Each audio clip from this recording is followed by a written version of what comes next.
Azerbaijan और Armenia के बीच चल रही जंग विश्व युद्ध का रूप ले सकती थी,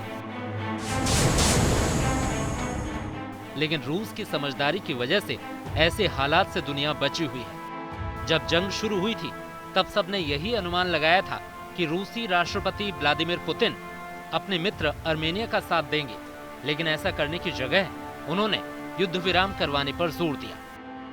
पिछले 3 हफ्ते में 2 युद्ध विराम समझौते फेल हो चुके हैं और इसकी वजह है विवादित इलाके में तुर्की और पाकिस्तान की दखलंदाजी।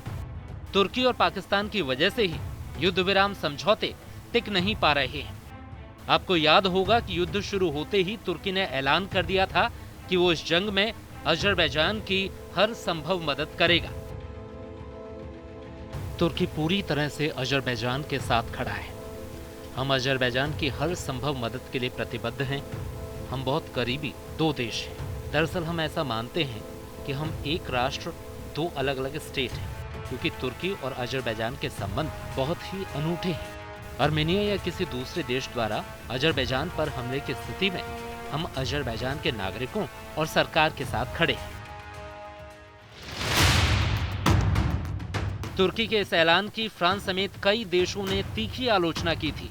आर्मेनिया के प्रधानमंत्री निकोल पाशियान ने तो ये चेतावनी भी दे दी थी कि तुर्की के आक्रामक रुख की वजह से ही ये जंग अजरबैजान आर्मेनिया की सरहद से बाहर निकलकर दूसरे देशों को भी अपनी चपेट में ले सकती है। इसके बाद सबसे चौंकाने वाली खबर ये आई कि तुर्की ने विदेशी आतंकवादियों को अजरबैजान की ओर से लड़ने के लिए भेजा है। तुर्की को खुश करने के लिए पाकिस्तान ने भी अपने आतंकवादियों को अजरबैजान भेज दिया। अब तुर्की और पाकिस्तान के भेजे इन्हीं आतंकवादियों के चलते शांति कायम करना मुश्किल हो रहा है। तुर्की की 9 साल पुरानी न्यूज एजेंसी एंडोलो एजेंसी ने इस बात का खुलासा किया था कि पाकिस्तानी सेना पूरी तरह अजरबैजान के साथ है।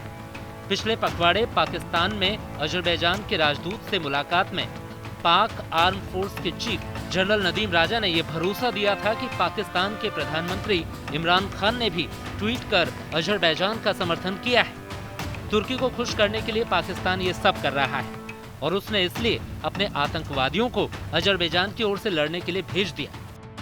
आपको पता ही होगा कि पाकिस्तान एकमात्र देश है जिसने आर्मेनिया को मान्यता नहीं दी है। दरअसल जब ये पूरी दुनिया जानती है कि पाकिस्तान आतंकवाद की फैक्ट्री चलाता है, जम्मू कश्मीर में इन आतंकियों की घुसपैठ कराना मुश्किल हो रहा है, तो पाकिस्तान ने इन्हें अजरबैजान की ओर से लड़ने के लिए नगोर्नो काराबाख भेज दिया है। तुर्की के पास भी जिहादी आतंकवादियों की एक बहुत बड़ी फौज है। 2016 में तुर्की ने उत्तरी सीरिया पर कब्जा कर लिया। उसके बाद से वो सीरियाई सेना के बागियों को प्रशिक्षण दे रहा है।